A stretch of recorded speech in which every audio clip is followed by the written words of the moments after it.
So news just came out. The Packers have decided to add a running back in James Robinson. It came out here from Ian Rappaport, who says, source, the Packers are adding to their running back depth, signing free agent running back James Robinson. So far this season, the Packers' rushing attack was supposed to be one of the strengths. One reason it hasn't been is because Aaron Jones has missed multiple games with his hamstring injury. He did practice on Monday, so it's looking like Aaron Jones should be able to return, hopefully, this next game. But the Packers also have been running A.J. Dillon a ton, only averaging 3 yards a carry. They recently released running back Patrick Taylor, who had served as a third running back behind both Aaron Jones and A.J. Dillon. And so this seems to be a depth piece here, a depth add, where he'll probably be the third running back behind both Jones and A.J. Dillon. That must mean the Packers aren't super confident in Emmanuel Wilson right now because they haven't given him a ton of carries. And also, too, I think that when you look at how A.J. Dillon has played, there's a chance James Robinson could be an upgrade to A.J. Dillon.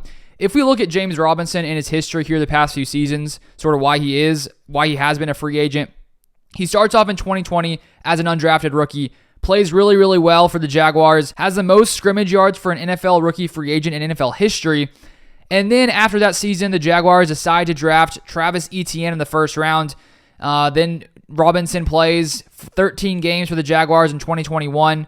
Plays pretty well, 767 rushing yards, 4.7 yards per carry, before injuring his Achilles in Week 16. He then comes in, plays 7 games in 2022, only averaging 4.2 yards per carry at that point. Gets traded to the New York Jets, who lost Breece Hall.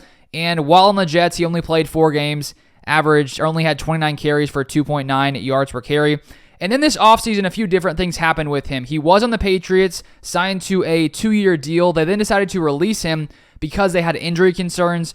And then he was signed to the Giants in July and then released in August. So I am wondering what the issue with him is. How serious are these injury risks? The Packers clearly are willing to take a chance on him at this point. And there's no doubt he was a really good player in 2020 and 2021. In 2020, had over 1,000 rushing yards, 4.5 yards a carry, 49 receptions.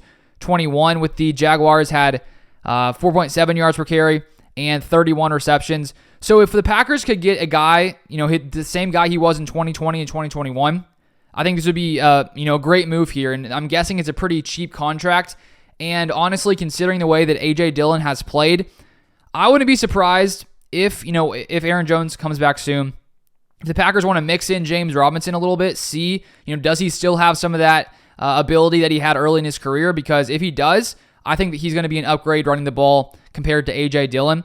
He is a bigger kind of guy, 5'9", or small but big, 5'9", around 210 pounds, but he's got speed and explosiveness, and at least his old highlights, I think he looks more explosive than a guy like A.J. Dillon. I am wondering about that injury, the reason the Patriots let him go, and we'll have to see soon, sort of what he has now at this point in his career. But that is the most recent news for the Packers. If you want more Packers content, feel free to subscribe down below.